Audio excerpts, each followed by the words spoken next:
Hello and welcome to yet another edition of On the Spot. I'm Ryan McDonald. And I'm Rich Gallup. We got a great show for you today. First up, we're going to look at the Classic Gaming Expo down in San Jose. We caught up with the president of Intellivision and ran into a guy who's still making games for the Jaguar. Yeah, totally. It was awesome. I was actually down there. I got to see a little bit of the action.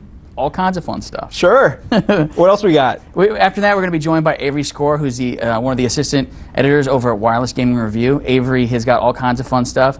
You know, a lot of us console guys, when we think of mobile gaming, we just think of the Game Boy Advance, you know, PSP, DS coming out. These guys, they're all tied into the cell phone stuff, which includes the N-Gage. But yeah, if you want to know anything specific about cell phone gaming, these guys are going to kind of come by and give us some kind of big updates on what's happening. Super Real Tennis apparently is like the most amazing, graphically intense, cell phone game out there right now.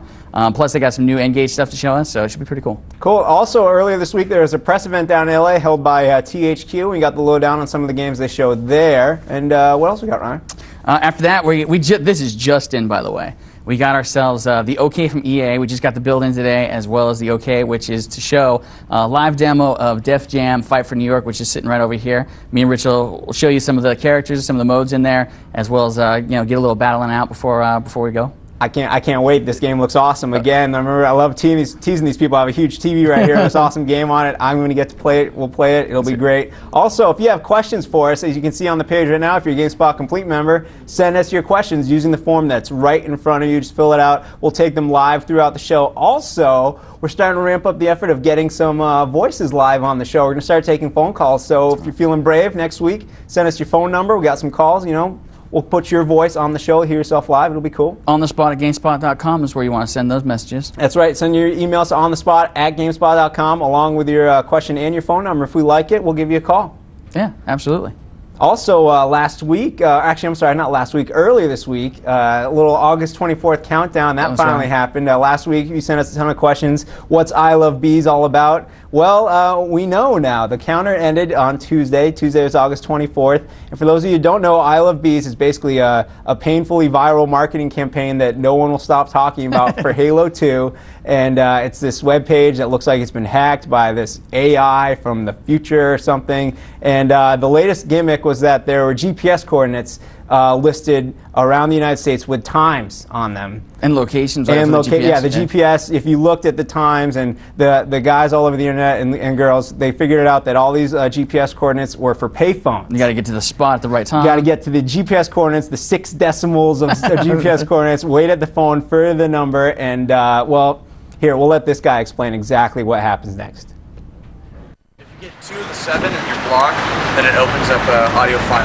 And it seems to be like a conversation between the computer, the AI, and some person. Oh, crazy. Acted out. And so it's opening up different pieces of the conversation, and that's what's pretty good story. Well, I think 2 out of 7 in San Francisco in the Bay Area is not going to be a problem. Yeah. Sounds simple enough, right? Basically, all it's saying is if you're at the GPS coordinate, you answer the questions on the phone properly. On the I Love Bees webpage, you unlock a WAV file, a sound recording from something that you have no idea what it's for. It's part of the story. It's not a demo or a poster for Halo 2. If you want to see what happens when the phone rings, though, in a couple seconds later, tune in tomorrow to Let's GameSpot, and we'll show you exactly what happens. And that's tomorrow. That's tomorrow. I can't wait. I got to see. Yeah, it's going to be great.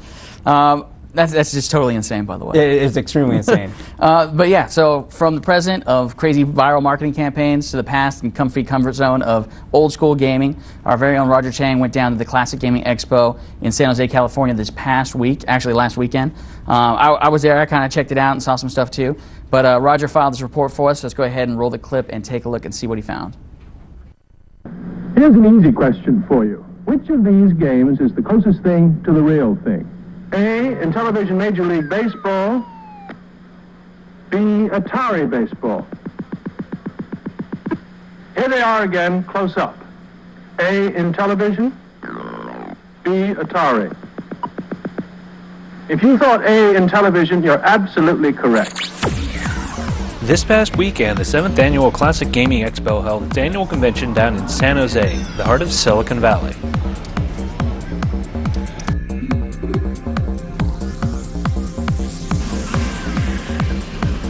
Celebrating the roots and the history of video gaming, the Expo was a chance for many people to relive their youth.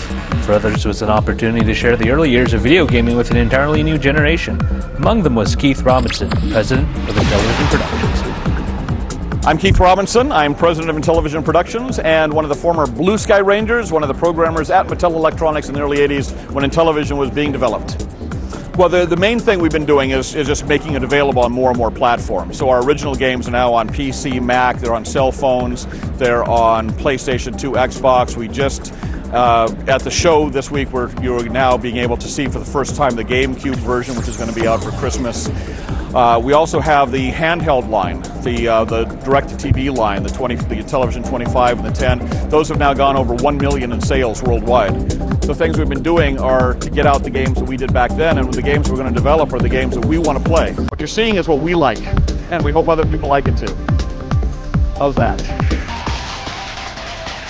Also featured was an extensive video gaming museum, featuring many of the machines and games that helped such industry giants like Activision, Electronic Arts, and Atari get their start.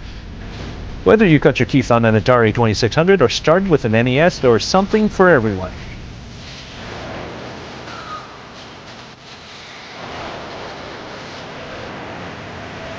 The Expo was also a great opportunity for hobbyists and collectors to buy and sell. Some, like Carl Forehand, were selling games that they had personally written for vintage video gaming hardware. I founded Songbird Productions back in 1999, and basically I love Atari games, and so I kind of got into self-producing new games for the Lynx and the Jaguar system.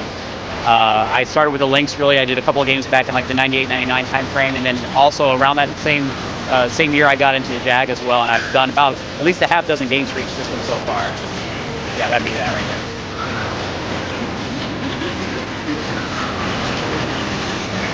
there. The newest game I got out is Loops for the Atari Lynx. Is a new release that I just licensed from the original developers to publish this year. And it's kind of a cool puzzle game. It looks like a CD case, but it's actually got a Lynx cartridge inside here with a 256K ROM cartridge. It's a puzzle game. It's sort of similar to Tetris, where you get little pieces and they go on a game board, and then you have to complete a chain. Once you get the chain enclosed, then the blocks disappear off the screen. Showcasing a wide variety of games and gaming hardware, the Expo was a tribute to the humble beginnings of today's multi-million-dollar industry. If you're interested in attending next year's Classic Gaming Expo or just want to learn more, you can visit their website at cgexpo.com.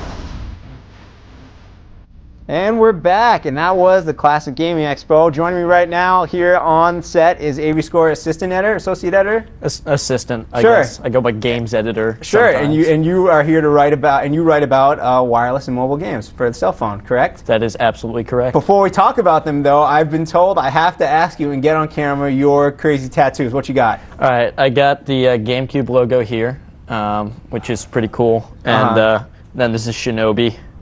Character design from the PS2 game. So when did you get which? I got the GameCube first because Nintendo's just such a cornerstone of my youth, and then I was like, wait, I can't leave out Sega, and Very cool. The Hatsuma tattoo. That's hardcore. All right, sweet. Well, let's talk about some games, shall we? But shell. We got 3 games on tap today. The first one is Super Real Tennis. What's Super Real Tennis all about? It is super real, Rich, and it's by Sega WoW, which would explain its uncanny resemblance to Virtua Tennis, if you have played that excellent title. Graphically, it's just above and beyond most of what's on certainly mainstream handsets. Of course, in Japan, they've had the game for a year and a half, but in America, you can only get it on the K700i, which is Sony Ericsson's new and awesome phone. Have it right here. Would you say that the phone is worth getting just for the game? I'd say so. Wow. Ryan Davis just wrote a review about it, and it was pretty laudatory. He loves the device. Very cool, very cool. And now the next game we're going to talk about is Tom Clancy's Ghost Recon Jungle Storm. Long title. What's the game? The game simply is basically what you'd expect from a Tom Clancy title, counterterrorism. You go in, bust up a Colombian drug organization, but the coolest part is the 8-way multiplayer. So you can have 8 dudes with N-Gages if you can find 8 dudes with N-Gages. Oh, so this game's for the N-Gage, any N-Gage QD doesn't matter? N-Gage QD and regular N-Gage are functionally identical. The only difference is this has a sweeter form factor. So, so 8 players now. Does that mean you're all just standing around in like in a group and you play against each other? Can you be anywhere? How's it work? It's like probably gives you a range of like 100 feet, pretty much.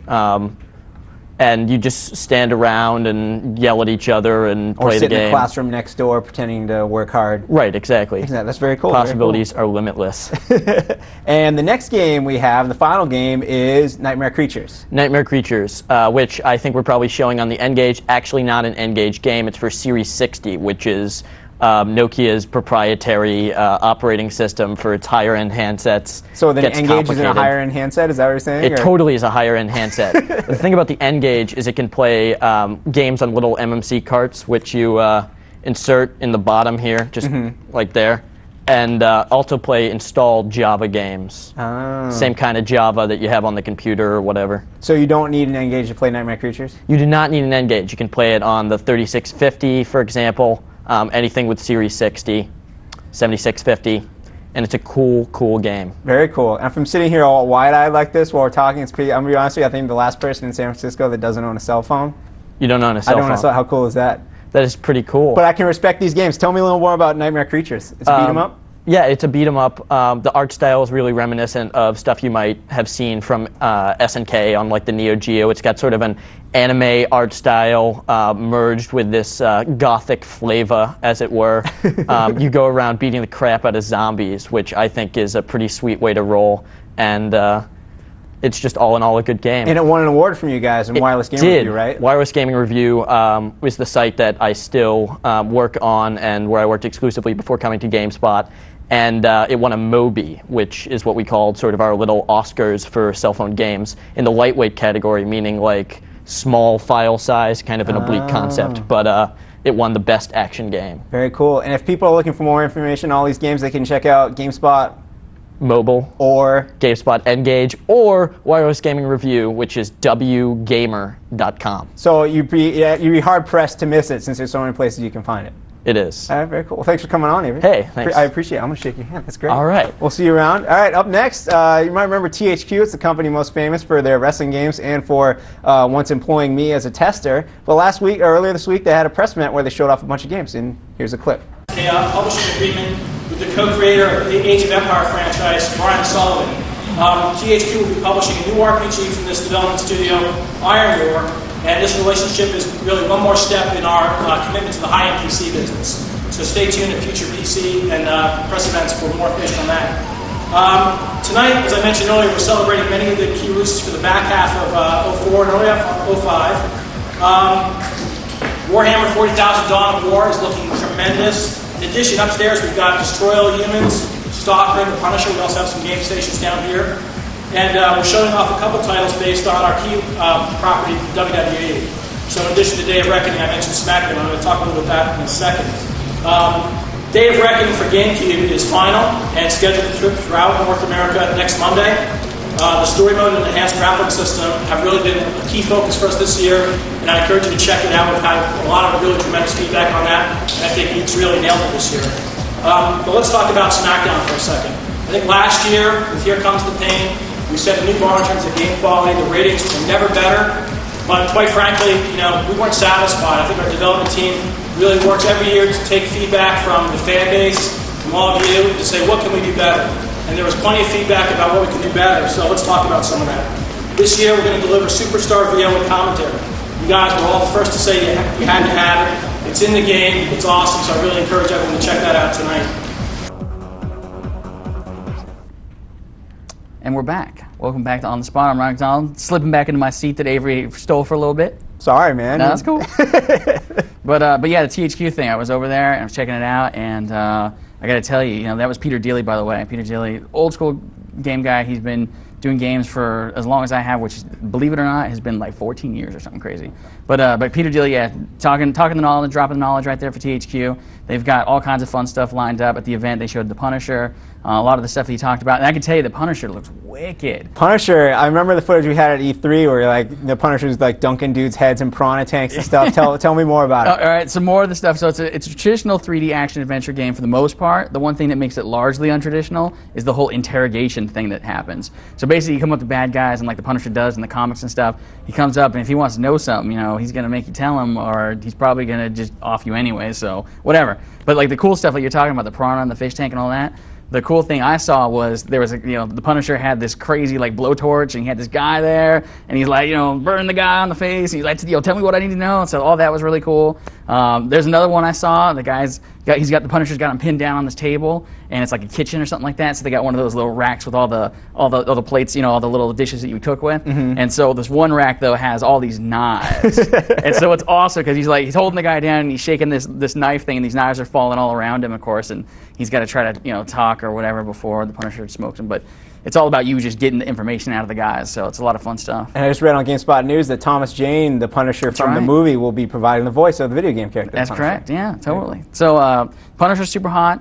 Of course, Destroy All Humans. Destroy All Humans, that game looks awesome. Yeah, basically, you're an alien, and you're just trying to wreck humans, pretty much. Oh yeah, totally. They call it the most. You got to fight the most dangerous species in the galaxy, of course, and Destroy All Humans. It happens to be man. So you play this little dude, and you're going in and jumping in and out of people, and kind of like using them. Dogs can see you, and the crazy UFO nuts that wear like the tinfoil hats. They know who you are. They know what you're really all about. But yeah, super fun, super destructible. You can go through the environment, blow stuff up. We got tons of stuff on the site. All these pretty much include developer interviews all throughout the site. So if you go check out the individual game spaces or look for the THQ feature that has all the games that they showed at the event, you'll find lots and lots of information and gameplay and impressions and all kinds of good stuff. Very cool. And speaking of all kinds of good stuff, I've been staring at this game for quite some time. Can we finally start playing some Def Jam Pipe in New York? Absolutely. You got your controller there? I got my controller right here. All right. So talk us through it. I've already got us into the one-on-one mode.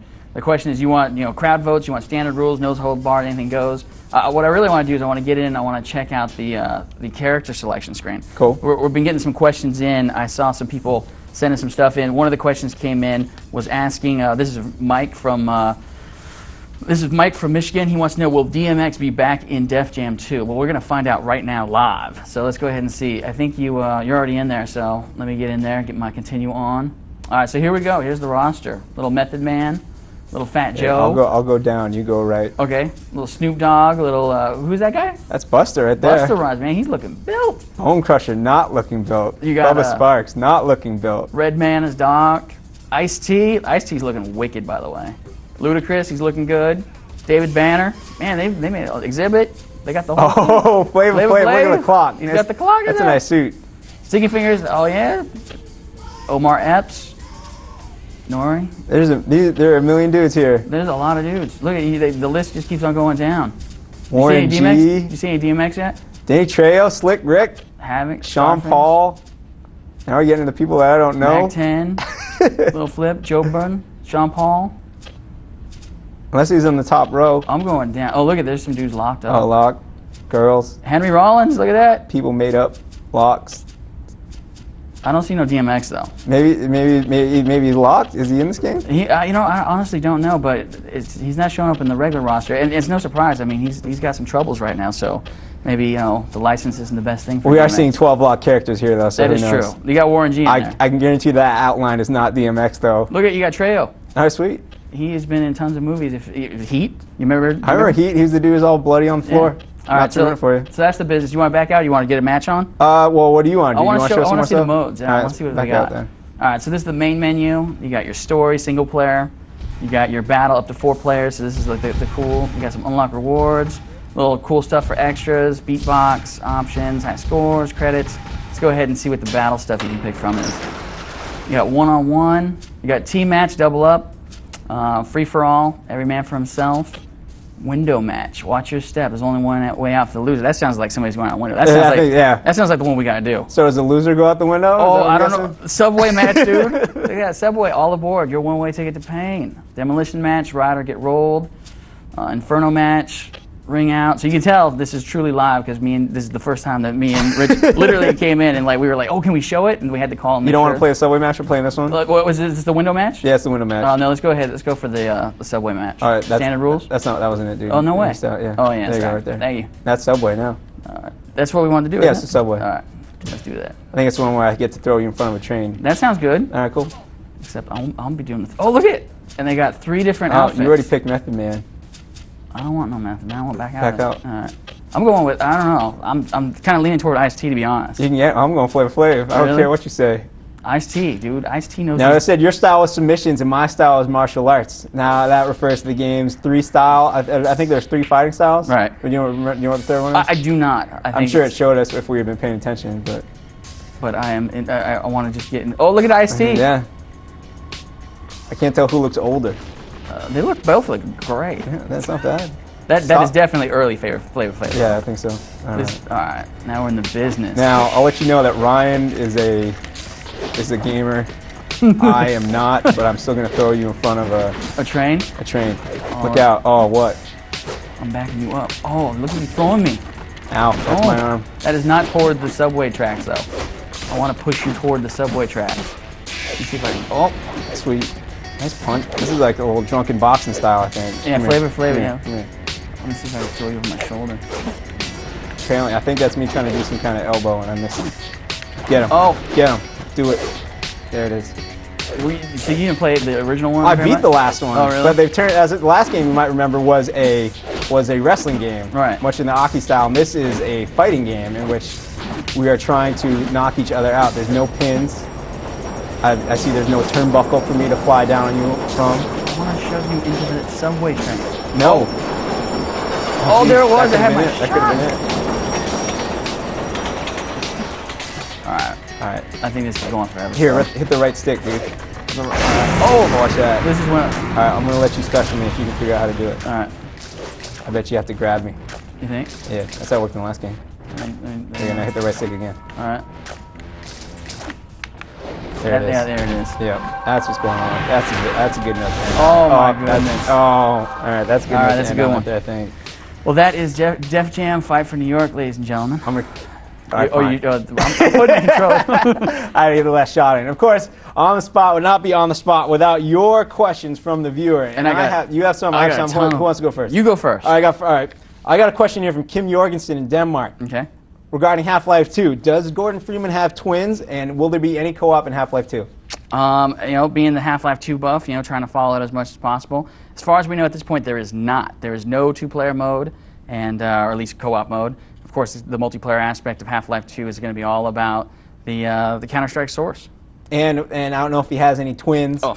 But my brother is an MIT graduate and does like messing things up with crowbars, but he can't grow a goatee, so no separated birth there. I got one for you. Okay. This one comes from Ninja A out in Maryland. He wants to know, will Neo Contra, one of the cool games we showed last week, be good for people who are not familiar with the old school Contra games? I think you should not be afraid of playing any game that is related to an old school game, especially Neo Contra. It looks like a lot of fun. You jump right in, you mash a lot of buttons, you shoot all kinds of things, you ride on dinosaurs. It's fun 2-player action. Yeah, you will probably enjoy it a little more if you know the old Contra, but Maybe. you will not be missing too much. It didn't look like storyline had a whole lot to do it. And I can catch you up on the storyline of the other ones. Basically, you just went to the right and shot stuff. And sometimes you went up. Yes. Yeah. You got another one? I got another question. This is from Bobby Cronin in Chicago, Illinois. Is it true that Halo 2 will support 4 players on one Xbox for live play? That would be awesome if it's true. I don't know the answer. I don't know the answer either because, in all honesty, Bungie and Microsoft are being so tight-lipped about Halo 2.